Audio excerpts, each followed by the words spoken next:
Is Animal Kingdom really a half-day park? We've spent a little bit of time in Animal Kingdom recently, so we're going to figure this out together.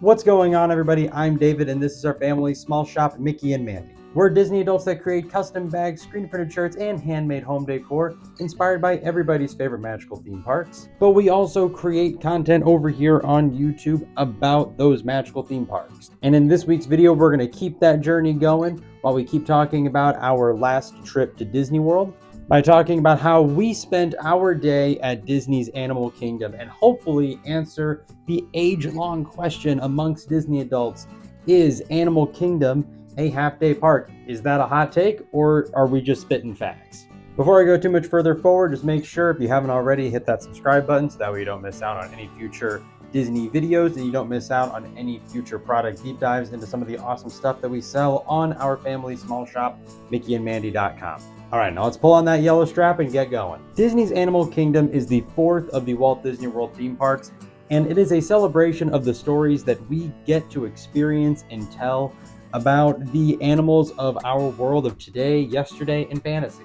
There is a lot to do at Disney's Animal Kingdom, so let's go through how we spent our day at that park. We only had a day, so we started first thing in the morning by rope dropping Disney's Animal Kingdom. We were there when the park opened. We went in with the huge masses towards the Tree of Life, and then all of us dispersed. Like a few other 100 people, our first stop was going to be Pandora, the world of Avatar, and we were going to check out Avatar Flight of Passage. But we had sort of a side quest during our day at Disney's Animal Kingdom that I'll kind of keep bringing up throughout the course of this video, and we ended up picking up one of those Wilderness Explorer adventure booklets at the front of the park. If you don't know what the Wilderness Explorer handbooks are, essentially they started off, they were advertised as activities for your little ones as you went around Animal Kingdom. You could draw pictures and you could take notes about all these different things that you saw. And there's these different stops all over Animal Kingdom where you can learn about animals and ecosystems and habitats and the just amazing things about our world and the environment. And you get little stickers and you get badges. And if you complete all of them, you get something at the end. So it is really cool. It's a good way to stay engaged at Disney's Animal Kingdom, and it's also a good way to be able to see the whole park.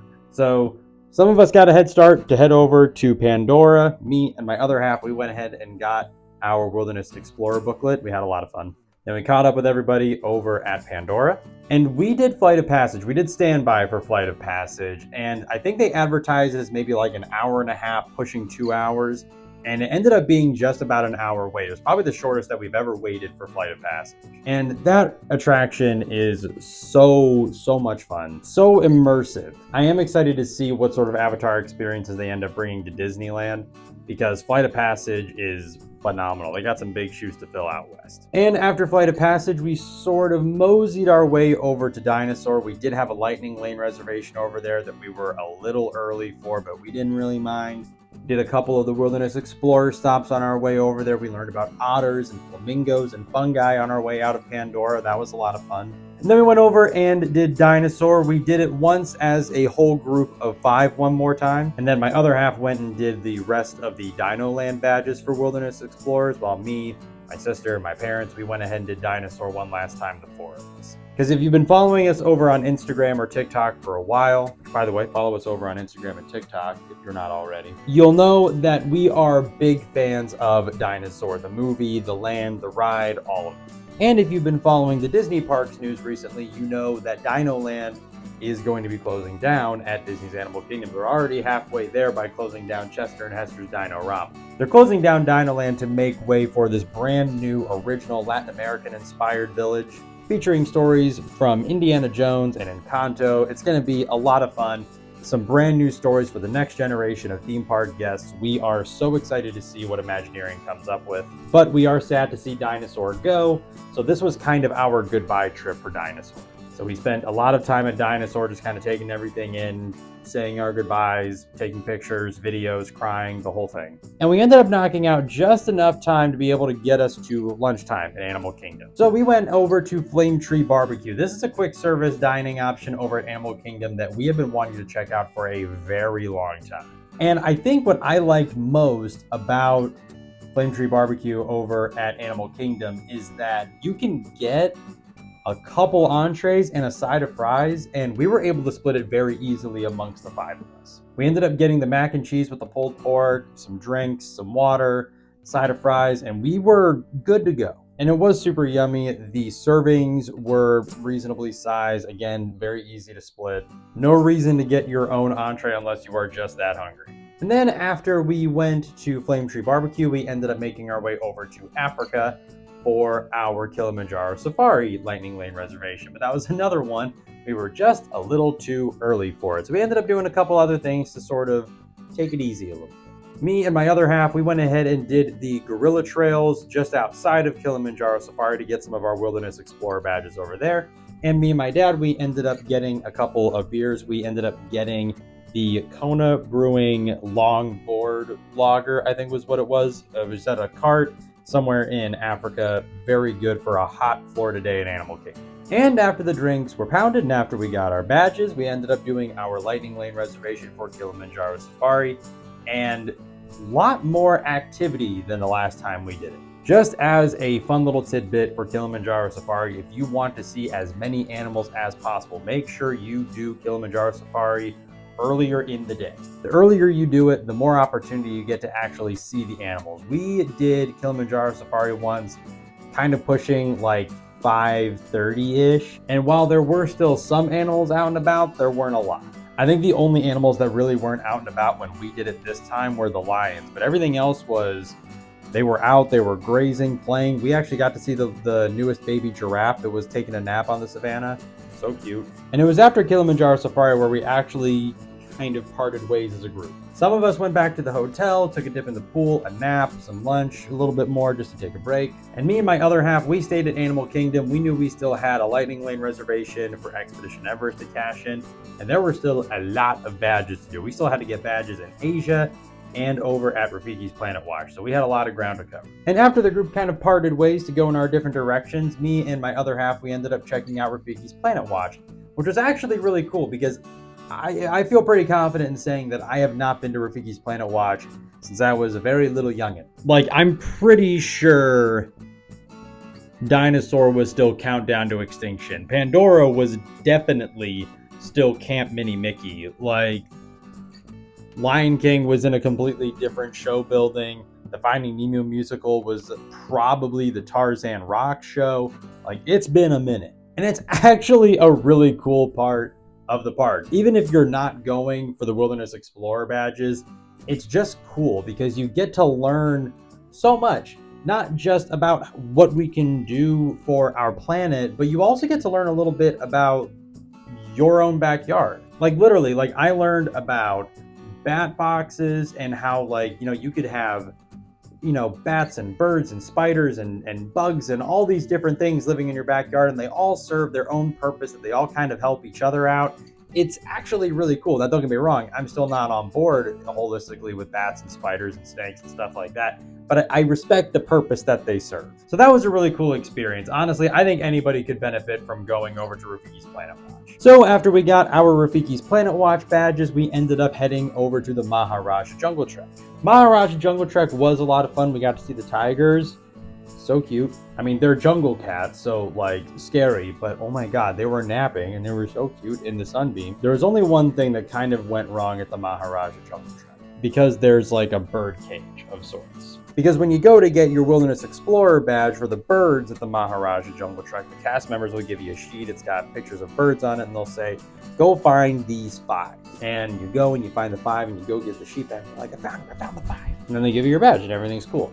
Our cast member actually went with us and like showed us all the different birds that we were able to find, gave us some fun factoids about them. So we hung out in the birdcage for a very long time. Okay, not a very long time, but long enough. Because here's a fun factoid that I actually learned at the Charleston Aquarium, is that birds, on average, go to the bathroom about every 10 to 15 minutes. And I know this because they have a sign at that aquarium with the rest of their birds that says, hey, just so you know, birds on average go to the bathroom about every 10 to 15 minutes. Then under it says, how long have you been standing here?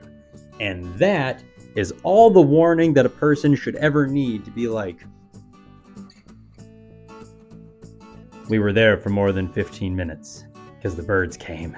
To spare you of the gruesome details, I ended up promptly removing myself from the Maharaja Jungle Trek to the nearest restroom, and I scrubbed that hat like it's never been scrubbed before. My poor Dino Institute hat. I mean, it was fine. Everything ended up being okay, but it's like this little baby is all you feel. That. And you're like, eh. When you're in a bird cage and all you feel is on the top of your head, you know what just happened. My wife got the badge. I got dutied on by a bird at Animal Kingdom and had to go wash my hat. And I felt bad washing my hat because there's no good way to wash a baseball hat at a Disney restroom, aside from just paper towels and soap and water and just going for it. And after already leaving the conservation station, I felt like I kind of sent us back a few steps when it came to conservation at the Walt Disney World Resort, the amount of paper towels I used. And after the badges were gathered and the hats were washed, we ended up cashing in our Lightning Lane reservation for Expedition Everest, Legend of the Forbidden Mountain. And everybody, I always forget how much fun this coaster is. I mean, if you go and watch our Animal Kingdom must-do video, I kind of go on about Expedition Everest for a while, so I know that it's a quality experience and a quality attraction. But just being there and doing it makes it so much better. It's so much fun. And we did the Lightning Lane reservation, so we didn't get to really be in the queue and really get to dig into the details, the stories, the artifacts, but still, a lot of fun, such a fun experience, and you can tell that the Imagineers did their homework with the storytelling and the suspense building and the world building, the details, all of it. It's phenomenal. One of the best examples of Walt Disney Imagineering that has ever existed at a Disney park. And I mean, it's just a fun roller coaster, even with the Yeti being in B mode. So much fun. And after Expedition Everest, it was time to kind of wrap things up for the day. So we had one last badge over in Pandora that we somehow missed earlier in the morning. So we had to go get that. And then we went to the front of the park, the same Wilderness Explorer kiosk that we went to earlier that morning to pick up our handbook to show them we got all of our badges. And my wife became a senior Wilderness Explorer. Yeah, right? Yeah, I'm hoping you're clapping. I'm hoping you're clapping. If you're not, you should be. Senior Wilderness Explorer, okay? And they make a whole thing out of it. You can be a kid, grown person, doesn't matter. They make a whole thing out of it every single time, and it was so much fun. Wilderness Explorers, I can't recommend that enough for anybody that's doing it. You learn so much about our planet and animals and plants and ecosystems and habitats, our world, and it kind of forces you to see just about every part of Animal Kingdom. And I'm going to talk a little bit more about the Wilderness Explorers in just a sec here, so just hold on. And that was our day at Disney's Animal Kingdom. We were on the bus heading back to the hotel by about 1:30, probably pushing closer to 2. We did have a lot of fun though. So, getting back to the original question, is Disney's Animal Kingdom a true half-day park? Not to dodge the question, but it depends. For us over here at Mickey and Mandy, it is a half-day park. And just hear me out, because here's what we did. We did Pandora, we did Avatar Flight of Passage, we did 2 rounds of Dinosaur, Kilimanjaro Safari, Expedition Everest, and then we did 2 jungle trails. We didn't do any of the shows. We didn't do Navi River Journey. We didn't do Cali River Rapids. And half of Dino Land and the show that's in the Tree of Life Theater, not open. So what we could do is already kind of limited, but we also kind of have our priorities. We know what we want to do while we're at Animal Kingdom. We were planning on doing Navi River Journey, but we just wanted to go back to the hotel instead. We wanted to do a break instead of doing Navi River Journey. And just because it's a half-day park for us does not mean that it has to be a half-day park for everybody. You can spend a whole day at Animal Kingdom. You can go back to your hotel and take a break for a few hours and then you can come back and finish everything up later. It all can be done well within a day, depending on how you want to structure your vacation. Because again, there's the Finding Nemo show, there's a bird show, there's the Lion King show, there's 2 attractions over in Pandora, there's Dinosaur, there's dining. When everything's up at full capacity, you'll have a whole new Latin American inspired land. There's so much to do over at Animal Kingdom that you can make it a whole day park. It just depends on what your priorities are. So I urge you, if you are watching this and you are planning a trip to the Walt Disney World Resort and you plan on going to Disney's Animal Kingdom, do the research first, do the digging, and see, what do I want to do during my day at Animal Kingdom? What I normally advise people to do when they are planning a trip to Disney and they don't go super often like we do, everybody makes a list of 3 must-do experiences per park. Sometimes there's going to be overlap, and sometimes you're going to be able to knock out all of them. Do that for Animal Kingdom. And if you're stuck and you don't really know where to start, not to product plug a little bit more, but again, go check out our Animal Kingdom must-do video. I'll have it posted and tagged at the end of this video so that way you can just go right to it. But in that video, we dig into our favorite experiences over at Disney's Animal Kingdom. Some of them you've heard me talk about already. And we also kind of give our little tips and tricks. And to be sure, the Wilderness Explorers, to kind of backtrack to them as promised, the Wilderness Explorers can make all of Animal Kingdom a whole day experience. If you're not rushing to the different stops and you want to do every show, and you really want to immerse yourself in the lessons and the experiences of the Wilderness Explorers, absolutely Animal Kingdom can be a whole day park. It just depends on how you want to do it. It's your vacation. You do whatever you want. But that was our day at Disney's Animal Kingdom, guys. It was such a fun day and it was a fun trip. But we are not nearly done with our Disney trip yet and what we did and talking about it. There's still a whole other park that we went to, and there is a review about our hotel. It's so much more fun still to be had on here on our YouTube channel about our Disney trip. So again, be sure you subscribe to us over here on the YouTube channel so that way you don't miss out on any more of the Disney parks content, and also you don't miss out on any of the future product deep dives that we are going to be doing, some of the awesome things that we sell on our family small shop, mickeyandmandy.com. And on the topic of our shop, make sure that you follow us on Instagram, TikTok, and Threads. That way you don't miss out not just on some of the awesome stuff that we're posting, but that is where we post new product drops, that is where we post about sales, and that is where we are posting about our weekly ready-to-ship drops. So if you see something that you like behind me or on our website and you don't want to wait the turnaround time for a custom order, make sure you check out our weekly ready-to-ship drops, because those bags, those wristlets, those shirts, those everything, they're done. They're ready to go. They're just waiting for you to order them. So again, that's YouTube for Disney parks content, and that's Instagram, TikTok, and Threads for sales, weekly ready-to-ship drops, and new product drops. But more importantly, everybody, we do thank you very much for watching and for being here with us, and we will see you real soon.